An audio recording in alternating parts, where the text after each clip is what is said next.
जो आत्मदेव जी के दरवाजे पर गाय बंधी थी, जिसने कोई बछड़े को जन्म नहीं दिया था, 3 महीने के बाद उस गाय मैया ने भी एक बालक को जन्म दिया। पूरा शरीर मनुष्य जैसा, लेकिन कान जो थे वो गाय जैसे, बछड़े जैसे। आत्मदेव जी ने अपने आप ही इसका नामकरण कर दिया कि जाओ इसका नाम होगा गोकर्ण। गोकर्ण। अच्छा, गोकर्ण के 2 अर्थ हैं। पहला अर्थ गो माने गाय और कर्ण माने कान। जिसके गाय जैसे कान हो उसका नाम है गोकर्ण। और दूसरा, गो माने होती इंद्रियां और कर्ण माने कंट्रोल करने वाला। जो हमारे शरीर की इंद्रियों पर कंट्रोल करने वाला है उसी का नाम है गोकर्ण। अब आप विचार करना, गोकर्ण जी महाराज और धुंधकारी धीरे धीरे जब अपने घर में बड़े होने लगे, एक ही घर में जन्म लिया, लेकिन अंतर हो गया। गोकर्णो पंडितो ज्ञानी धुंधकारी महाखला। गोकर्ण जी बड़े हुए तो बड़े बुजुर्गों के बीच में बैठते हैं, संत महात्माओं के बीच में बैठते हैं, भगवान का भजन करते हैं, पूजन करते हैं। ये तो ज्ञानी होने लगे। और धुंधकारी, देखो ये कथा जीवन पर बड़ा प्रभाव डालेगी। धुंधकारी थोड़ा बड़ा हुआ, ये मित्रों के साथ में खेलने गए और खेलने गया, किसी को कुएं में गिरा दिया, किसी को नदी में डुबा दिया। जब घर में लोग शिकायत करने के लिए आए तो आत्मदेव जी विचार करने लगे कि हम कुछ नहीं कहेंगे, अभी बालक छोटा है, बड़ा होगा तो समझ जाएगा। और सबसे बढ़िया संकेत देखो, जीवन में अगर माता पिता के जीवन में 2, 3, 4 संतानें हैं तो ठीक है, लेकिन अगर माता पिता के जीवन में एक ही संतान है, एक बालक है, तो माता पिता का दायित्व और ज्यादा बढ़ जाता है। क्योंकि अकेला बालक अगर चाहे तो परिवार का नाम रोशन कर सकता है, और अकेला बालक चाहे तो परिवार का नाम मिट्टी में मिला सकता है। ये संस्कारों की बात है। बच्चे को अच्छा खिलाओ, अच्छा पिलाओ, लेकिन संस्कार भी अच्छे दो। अगर आपने अपने बालक को संस्कार अच्छे दिए तो आपके घर की संस्कृति जिंदा बनी रहेगी, और अगर आपके घर की संस्कृति जिंदा बनी रही तो आपके घर का समायोजन अच्छा बना रहेगा। अब नहीं तो बड़ी समस्याएं हैं। ये धुंधकारी आत्मदेव ने नहीं समझाया, तो आज धुंधकारी बड़ा प्रसन्न हुआ और थोड़े दिनों के बाद इसने पहली बार जुआ का खेल, जुआ। और जब जुआ का खेल खेलने के बाद घर में आया, लोग शिकायत लेके आए, आत्मदेव जी बड़ा प्रेम करते हैं। आत्मदेव जी ने आज फिर नहीं कुछ कहा, कुछ नहीं कहा। आत्मदेव जी विचार करने लगे, जब 15-16 वर्ष का होगा मान जाएगा। यही तो हमारे जीवन में कमी है। हम आप अपने जीवन में सबसे ज्यादा फ्रीडम चाहते हो, स्वतंत्रता। बेटा छोटा सा है, अब उसके हाथ में रिमोट और टीवी के सामने बिठा दिया, और लड़का छोटा सा टीवी में देख रहा मोटू पतलू, डोरेमोन। अब आप ही विचार करो, जब मोटू पतलू देखेगा तो ध्रुव कहां से होगा? मोटू ही पतलू तो बनेगा। अगर उसको अच्छे संस्कार दोगे तभी तो अच्छा भाव आएगा। और जब मोटू पतलू डोरेमोन दिखाओगे तो कल्याण नहीं है। बालक चाहे अकेला हो, कोई दुख की बात नहीं है। अगर आपने संस्कार अच्छे दिए तो अकेली संतान ही आपके नाम को बढ़ाने के लिए काफी है। परम पूज्य महाराज राजेश्वरानंद जी महाराज हुए, बड़ी अच्छी पंक्ति लिखते थे। अगर एक घर में अकेला बालक है, आप प्रसन्न हो जाइए, बस उसके अंदर संस्कार अच्छे दो। क्यों? साधक कहता है, और लाखों में काम करता एक अकेला काफी है, लाखों में काम करता एक सूरमा अकेला, लाखों में काम करता एक सूरमा अकेला।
चमकते लेकिन अंधेरा दूर करता, अंधेरा दूर करता एक चंद्रमा तेरा, अंधेरा दूर करता एक चंद्रमा तेरा, अंधेरा दूर करता एक चंद्रमा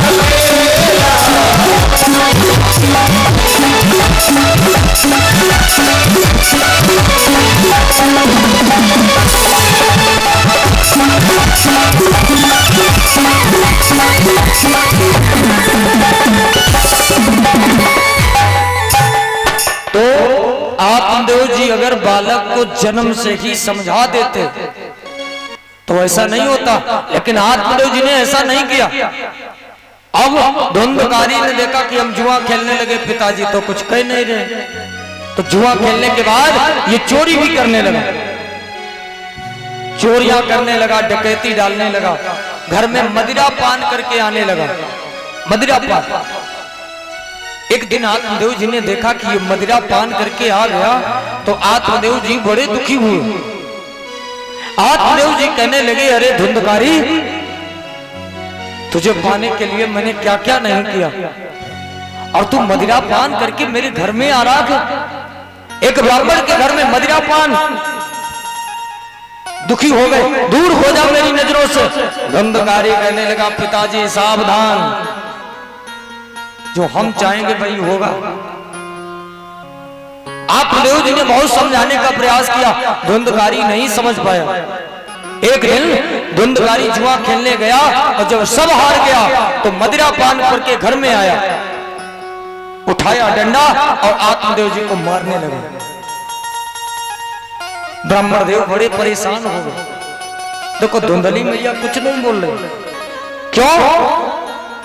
ये पिता को ही तो मार रहा है, हमसे तो प्रेम करता है, पिता ही तो मार रहा है। अब धुंधली मैया नहीं बोल रही, आत्मदेव जी को मारना प्रारंभ कर दिया। आत्मदेव जी को जब कुछ नहीं सूझा तो भागने लगे। आत्मदेव जी भागते भागते चले, एक पीपल के वृक्ष के नीचे गोकर्ण बैठे थे। भागते हुए गए और गोकर्ण जी के पास में पहुंचकर कहने लगे, बेटा अपने भाई से मेरी रक्षा करो। गोकर्ण जी ने देखा बात क्या है, अरे बेटा तेरा भाई मुझे मार रहा है। गोकर्ण जी हंसने लगे और कहने लगे, पिताजी कौन किसका भाई और कौन किसका बेटा, कौन किसका भाई और कौन किसका बेटा? आत्मदेव जी कहने लगे, गोकर्ण अरे मैं तेरा पिता हूं, धुंधकारी तेरा भाई है। गोकर्ण कहने लगे, पिताजी पहले ही मैंने आपको बताया था, संसार की मोह माया में ज्यादा मत पड़ो, जितना ज्यादा हो सके भगवान का भजन करो, जितना ज्यादा हो सके भगवान का भजन करो। और आप नहीं माने। गोकर्ण जी की बात सुनकर आत्मदेव जी कहने लगे, बेटा मेरी रक्षा करो। किससे? धुंधकारी से। अब देखो गोकर्ण जी ने आज कितना अच्छा ज्ञान दिया। जब आत्मदेव जी ने कहा, बेटा मैं घर में रहूं तो रहूं कैसे, ये दुष्ट जो है मेरे घर में आ गया, मदिरा पान करके आता है, गालियां देता है, मारता है, घर में रहूं तो रहूं कैसे, और घर से बाहर निकलूं तो जाऊं कैसे, मेरी मन की जो स्थिति है वो बदल नहीं रही, बेटा मेरा मार्गदर्शन करो। गोकर्ण जी ने जब बात को सुना बड़े प्रसन्न हुए और कहने लगे, पिताजी ज्यादा कुछ बदलने की जरूरत नहीं है। क्या का इस सबसे पहले इस शरीर का अभिमान छोड़ो कि ये मेरा है, ये तेरा है, मेरा तेरा यहाँ कुछ नहीं है। और सही बात भी है।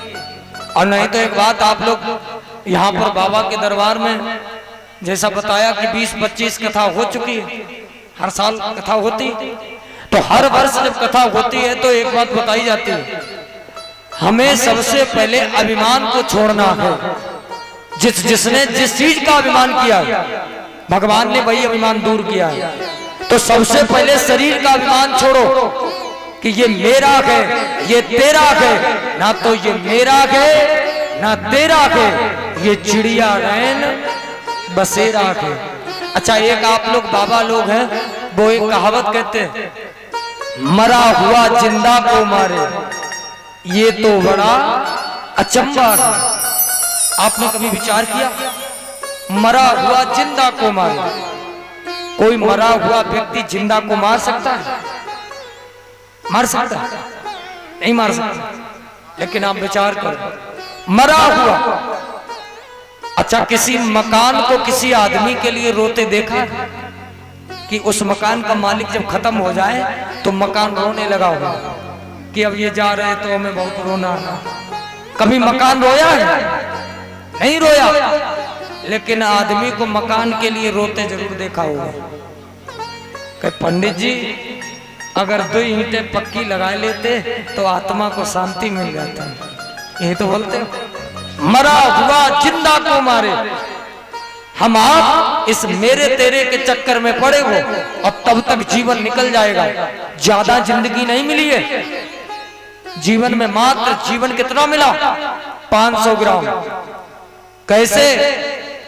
एक माता जी के घर में आए रिश्तेदार, छोटा सा बालक माता का। माता जी ने 20 रुपए दिए, उस बालक को गिलास दिया।